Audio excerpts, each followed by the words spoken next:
Good afternoon, goeiemiddag, Molweni, Sambonani, South Africa, Mzansi. Welcome again to just an opinion piece from Neil de Beer, situated in the lovely Cape Town, in a stunning South Africa.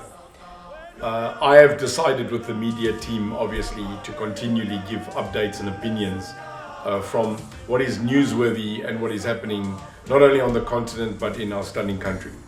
And I thought today I would just like to build up a message where I would phrase it very amicably in the time now of the Rugby World Cup, which thank goodness Japan did not slaughter us, and there was a bit of a tense moment because I made a promise that if we lose against Japan, I would have to give up meat, would buy vleis opgee, and we would eat sushi for a month. But we won, not that we doubted it for a minute, and we are now moving to the semi-finals and then the finals.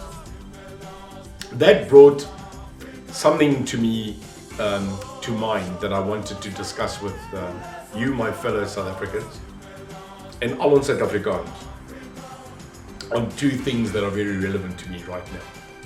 One is obviously the Rugby World Cup, and the second one is the new flavor of the months with all these hashtags being created, namely hashtag I'm staying, then another group started hashtag I'm staying but, and I thought I'll narrate something called hashtag I'm staying obviously.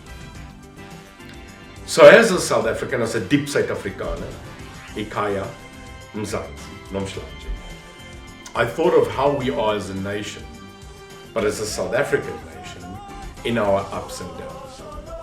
And what has brought this to mind to me is that when you go back to the 95 World Cup, at that moment when Nelson Rolihlahla Madiba Mandela walked out on that field with Francois Pienaar's jersey, I was very privileged to be there and see it. We had something which we called unity.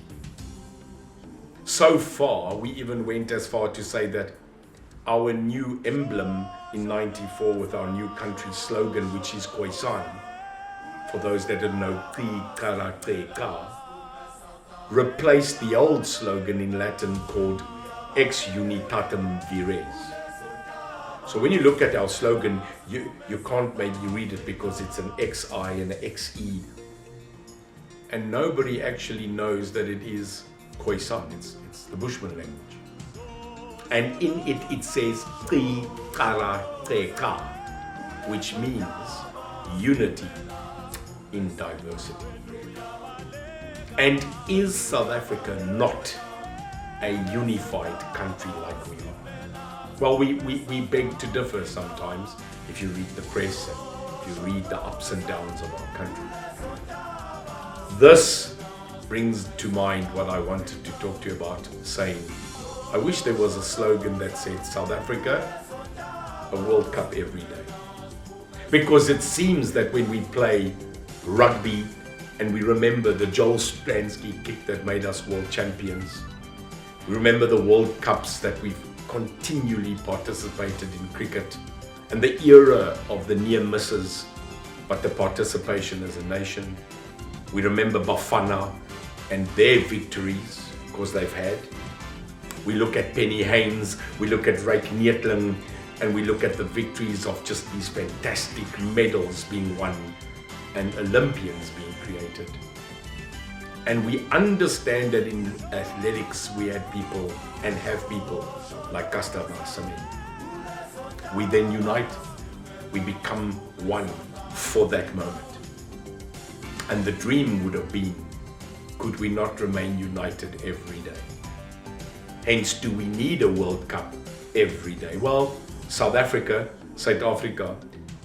tussen al hierdie op en af, between all the doom and gloom of Eskom and SAA and the Zondo Commission and corruption, we do have mini World Cups every day. Yet it doesn't appear on our widescreen. It doesn't appear newsworthy. But a fact in our country is that these unheard of little mini World Cups happen, where people who never had homes get a home. where a person that stays in a 20 meter by 20 meter rain-drenched, overheated shack can move from that to a brick and mortar building. Where a miracle occurs, where a child that is in an impoverished area opens a tap for the first time and sees water coming out of a tap, not a bucket from a river. Where we get up every day and someone applied for a job this morning and got the news this afternoon they got the job. That today someone gave birth to a new son, a new daughter, brought in the miracle of life. That today someone ran out of petrol and a taxi driver pulled over and helped. That today a woman got a flat tire on a highway and a Metro police officer changed the tire. Every day we see things happening in front of us and it's become the norm.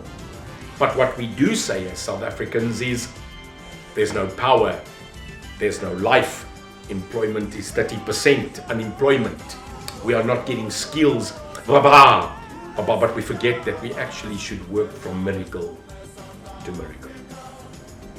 The white, black, Indian, Chinese propagation of diversity should be rubbished.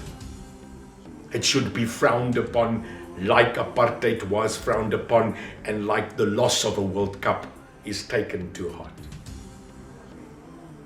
Our split of diversity of culture, race, sex, and religion should be felt as hard as the loss of a World Cup. And only once we've lost can we understand that another World Cup will come. This country deserves a World Cup a day. This country deserves, through all the hell it's been, deur al die geweld, deur al die rassisme, deur al die plaasmoorde en die moorde, ons verdien 'n breek. Ons verdien 'n gap. En ons hoef nie hashtags daar uit te sit om te sê, but I'm staying, or I'm leaving, I'm coming, or I'm going. Staying in the country of your birth should be obvious. And if the decision, economically, fear, violence, crime, is the potential fire for you to say, hashtag I'm leaving, it is the same as having an argument with your father, going home and trying to change your surname. And you can change your surname perpetually every day, but your father's blood runs within your body. You can run, you can hide, you can leave to any corner of the world, but in your DNA, you are a South African, jy's 'n Suid-Afrikaner, Ikhaya Mzansi. I'm staying. That's obvious. How about you?